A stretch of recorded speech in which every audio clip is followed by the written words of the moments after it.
আসসালামু আলাইকুম। আজ আমরা এমন একটি বিষয় নিয়ে কথা বলবো যা সাম্প্রতিক সময়ে পুরো মুসলিম বিশ্বের মধ্যে আলোচনা সৃষ্টি করেছে। ইরানে কালো পতাকা উত্তোলনের ঘটনা। অনেক মানুষ প্রশ্ন করছে, এই কালো পতাকা আসলে কি বোঝায়?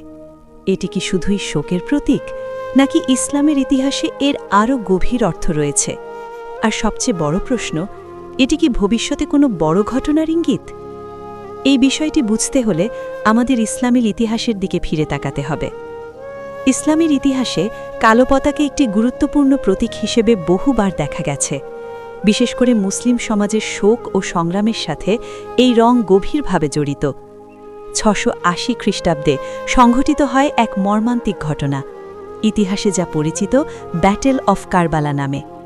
এই যুদ্ধে শহীদ হন মহানবী মোহাম্মদ সাল্লাল্লাহু আলাইহি ওয়াসাল্লামের নাতি হুসেইন ইবনে আলী। এই ঘটনা মুসলিম ইতিহাসের সবচেয়ে বেদনাদায়ক অধ্যায়গুলোর একটি।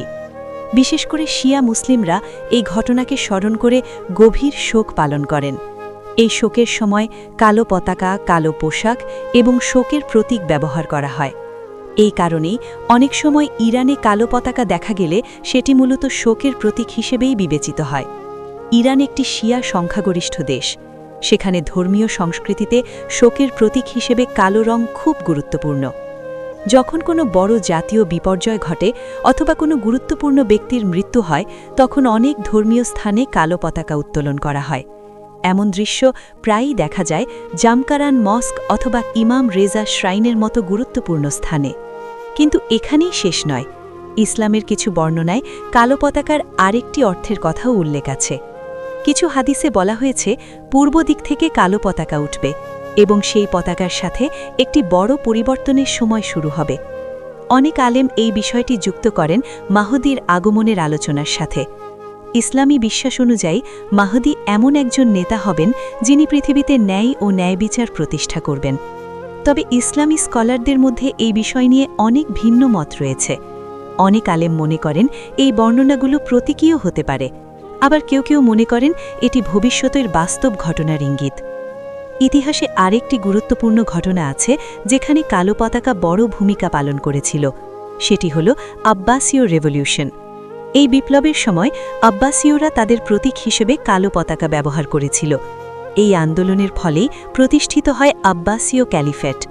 এই কারণে অনেক ঐতিহাসিক কালো পতাকাকে বিপ্লব বা বড় রাজনৈতিক পরিবর্তনের প্রতীক হিসেবেও দেখেন। বর্তমান সময়ে ইরানে যখন কালো পতাকা উত্তোলন করা হয়, তখন অনেক মানুষ সেটিকে শুধুই ধর্মীয় শোক হিসেবে দেখে। কিন্তু সামাজিক মাধ্যমে অনেক সময় এটিকে বড় যুদ্ধ বা বিশ্ব রাজনীতির সংকেত হিসেবেও ব্যাখ্যা করা হয়। কিছু বিশ্লেষক মনে করেন মধ্যপ্রাচ্যের উত্তেজনা বাড়লে এমন প্রতীকী পদক্ষেপ দেখা যায়, কারণ ইরান মধ্যপ্রাচ্যের রাজনীতিতে একটি গুরুত্বপূর্ণ শক্তি। এই অঞ্চলে অনেক সময় উত্তেজনা তৈরি হয় বিভিন্ন রাজনৈতিক ও সামরিক কারণে। যখন কোনো বড় হামলা বা সংকট ঘটে, তখন সরকার বা ধর্মীয় প্রতিষ্ঠান প্রতীকীভাবে কালো পতাকা উত্তোলন করতে পারে। এটি এক ধরনের বার্তা। কখনো এটি শোকের বার্তা, কখনো প্রতিবাদের প্রতীক, কখনো আবার রাজনৈতিক সংকেত। তবে ভবিষ্যতে কী ঘটবে এটি নিশ্চিতভাবে কেউ বলতে পারে না। ইসলামে বিশ্বাস করা হয় ভবিষ্যতের জ্ঞান একমাত্র আল্লাহর কাছেই রয়েছে। মানুষ কেবল ইতিহাস ও বর্তমান পরিস্থিতি দেখে অনুমান করতে পারে। এই কারণে কালো পতাকা নিয়ে অতিরিক্ত ভয় বা গুজবে বিশ্বাস করা ঠিক নয়, বরং বিষয়টি বোঝার জন্য ইতিহাস, ধর্মীয় শিক্ষা এবং বাস্তব পরিস্থিতি একসাথে বিবেচনা করা উচিত। অনেক সময় দেখা যায় সামাজিক মাধ্যমে ছোট একটি ঘটনা বড় গুজবে পরিণত হয়। এমনকি অনেক ভিডিওতে বলা হয় পৃথিবীতে বড় যুদ্ধ শুরু হতে যাচ্ছে, কিন্তু বাস্তবে অধিকাংশ সময় এসব দাবি প্রমাণিত হয় না। ইসলাম আমাদের শিক্ষা দেয় গুজব থেকে দূরে থাকতে। সত্য যাচাই করা প্রতিটি মুসলিমের দায়িত্ব। আজকের বিশ্ব খুব দ্রুত পরিবর্তিত হচ্ছে। মধ্যপ্রাচ্যের রাজনীতি, অর্থনীতি এবং আন্তর্জাতিক সম্পর্ক সবকিছুই নতুন নতুন চ্যালেঞ্জের মুখোমুখি। এই বাস্তবতার মধ্যে বিভিন্ন প্রতীকী ঘটনাকে মানুষ বিভিন্নভাবে ব্যাখ্যা করে।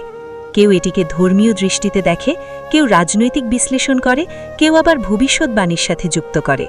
কিন্তু একটি বিষয় নিশ্চিত, ইসলামের ইতিহাসের প্রতিটি বড় ঘটনার পেছনে ছিল মানুষের সংগ্রাম, ধৈর্য এবং ঈমান। কালো পতাকা সেই ইতিহাসের একটি শক্তিশালী প্রতীক। এটি আমাদের স্মরণ করিয়ে দেয় কারবালার ত্যাগ, এটি আমাদের মনে করিয়ে দেয় অন্যায়ের বিরুদ্ধে দাঁড়ানোর শিক্ষা। এটি আমাদের মনে করিয়ে দেয় যে ইতিহাস সবসময় পরিবর্তনের মধ্য দিয়ে এগিয়ে যায়। ভবিষ্যতেও পৃথিবীতে অনেক পরিবর্তন আসবে, নতুন চ্যালেঞ্জ আসবে, নতুন সংঘাতও হতে পারে। কিন্তু মুসলিমদের জন্য সবচেয়ে গুরুত্বপূর্ণ বিষয় হল ঈমান, ধৈর্য এবং সত্যের পথে থাকা। কারণ ইসলামের শিক্ষা হল অন্ধ ভয় নয়, বরং জ্ঞান ও সত্যের অনুসন্ধান। এবং শেষ পর্যন্ত সবকিছু আল্লাহর ইচ্ছার মধ্যেই ঘটবে।